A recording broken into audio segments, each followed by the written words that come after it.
Well, shit. Apparently I'm wrong. Well, let's go take a look. So it's come to my attention that my comments section thinks that Star Citizen may never launch, that nothing has changed since 2012. The game will never see a launch and it's kind of failed, fading into some kind of memory. So I took a look into it and now I'm going to break down, quite candidly, the timeline of Star Citizen's failures. The game announced to great bravado in 2012 after a period of pre-development and planning, staging and inception. That's when it failed. Oh, never mind. No, it didn't.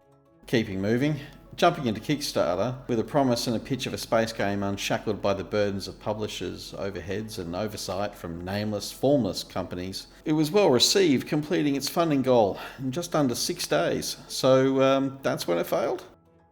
Right? No? Okay, we'll keep going then.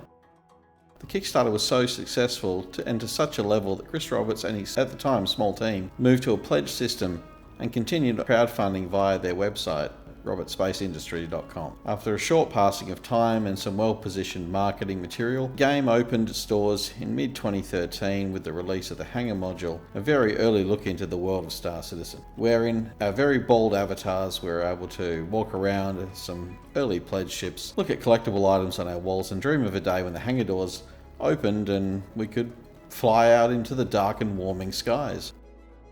I mean, we also spent a lot of money. The game went on to smash its funding targets time after time, then with scope creeping upwards and concerns setting in that the team at RSI and CIG asked us players, should we keep going and build something bigger and better like nothing before? We all voted yes, so of course this is where it failed. No? Are you sure? Well, alright.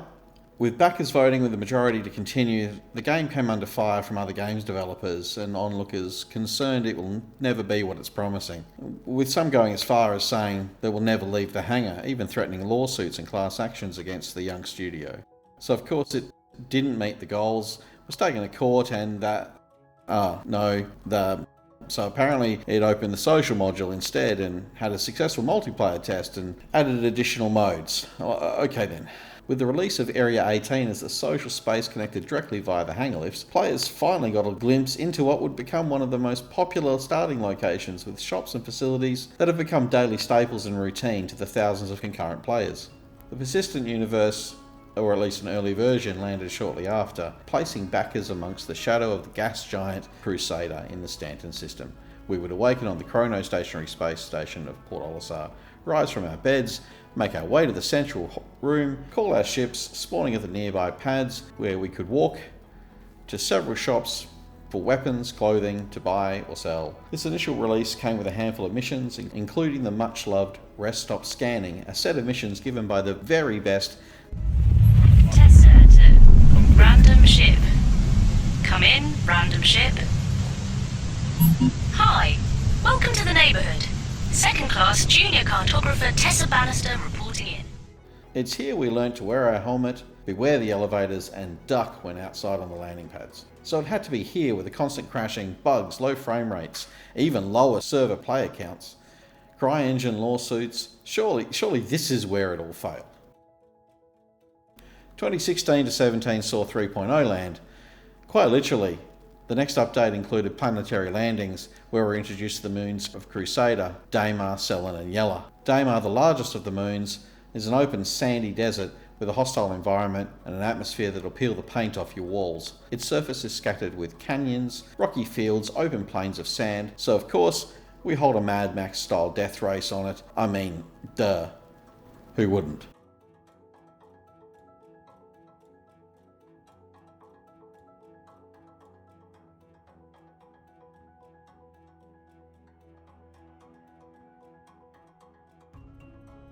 Cellin, one of the smaller moons, is known for its rocky, pocketed surface. It's an active hotspot for volcanites, with over 100 dormant volcanoes, and it also bears a striking resemblance to our own literal moon. Yela. Yela. Surrounded by a string of rocky asteroids, it's the site of some of the verse's most mysterious murders and uniquely odd points of interest. It's home to the less than reputable port of the Green Imperial Landing Zone, or Grimhex. Chances are if you did something bad, not so good, or outright naughty, you found yourself here with a bunch of bounties on your tail. The future was bright for all 10 of us who could play at the same time, and without the servers chucking a wobbly at least. Development of the game, however, stalled here. The team went quiet, and for a very long time things got dark as we blazed past an announced release date for Squadron 42 and the end was on the horizon. So again, failed, right?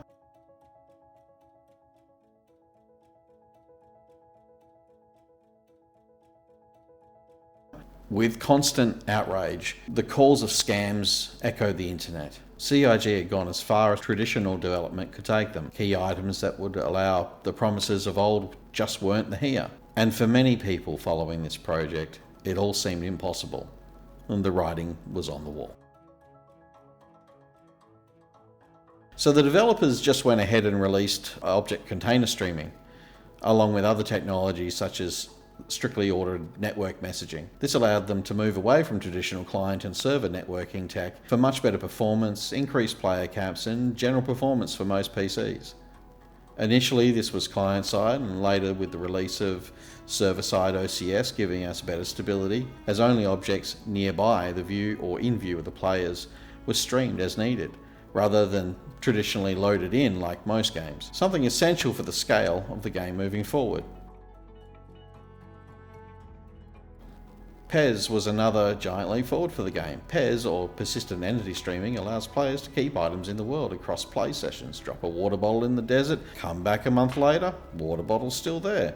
This did somewhat backfire, as players failed to clean up the shit they'd leave everywhere, rapidly causing newly spun up servers to, in time, drop out of sync, while counting the thousands of crap we left behind. Once again, the onlookers and naysayers began circling like vultures. Too ambitious, too big for its boots, not possible with current technology, not even possible with future technology. We'd heard it all. And that, dear viewer, is when the game oh, come on, are you kidding me? Seriously? So apparently they succeeded in developing and releasing server meshing. You know, that imaginary technology that's not possible ever, no matter what, and introduced it in 2022. After a long, quiet wait through a certain, pausing world plague, this tech had allowed player caps to rise between 600 and 800 per shard, with the shards and servers connected via a replication layer dropping the number of game-ending crashes and server issues to an all-time low and bringing new stability for most players. This stability in 2024 to 25 and now into 2026 has allowed the growth we all wished for from the start, with a constant influx of new content, updates, locations, missions, events, and more coming. So sadly, for a game that was sure to fail, it's going about it a really odd way, by not failing at all. This year will see the introduction of instancing, crafting, the updated inventory system, and most importantly one of the final hurdles, Planet Tech version 5 in Genesis, which I've spoken about in a previous video. A revolutionary way to populate locations and worlds based on physics and geological dynamics, the kind found in the real world. New and returning missions, lootables, in-game achievable items, in-game purchasable ships, gear that persists, new and updated ships, some stumbles but no failures. Pyro, multiple locations, new biomes, physics-driven weather, new factions, system-wide events, and again, some stumbles, no failures. Nyx, and the return of a beloved landing zone, new gear, locations, missions, interstellar transport, the Van Duel, stumbles, sure, a little empty, yes, but still no failures. Finally, the planned release of the massive story-driven single-player game Squadron 42, set in the same universe as Star Citizen, has been confirmed to be 100% playable in-house at CIG, and has an approximate release date of later this year. Built side by side, sharing tech, content, resources, and much more. All of this in a game that's supposed to have failed.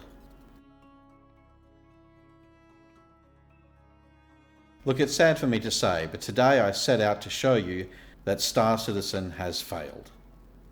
But instead, I failed.